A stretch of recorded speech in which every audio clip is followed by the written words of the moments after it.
Le tireur vient d'être identifié par le FBI. On retrouve naturellement notre correspondant à Washington, Axel Monnier.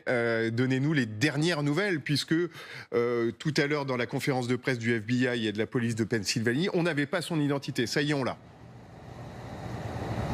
Non, effectivement, elle vient d'être confirmée à l'instant par le porte-parole de l'agence du FBI de Pennsylvanie, de Pittsburgh, qui se trouve à peu près à 60 km de la petite ville de Butler où se tenait le meeting de Donald Trump.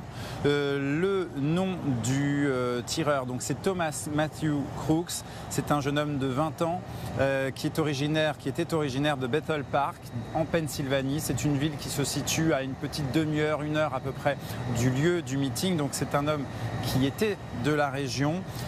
Il a été considéré maintenant de façon officielle comme celui qui a tenté d'assassiner l'ancien président Donald Trump. Alors, le FBI précise toutefois que l'enquête est toujours en cours, qu'il y a beaucoup d'informations qui restent à éclaircir, notamment les motifs et les mobiles de ce jeune homme.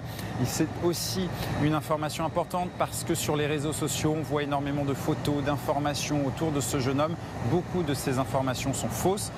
Et pour le moment, donc, on y va petit à petit. Le FBI confirme que ce jeune homme âgé de 20 ans, qui vient de Pennsylvanie, qui s'appelle Matthew Thomas Crooks, est donc l'auteur des tirs lors de ce meeting en Pennsylvanie.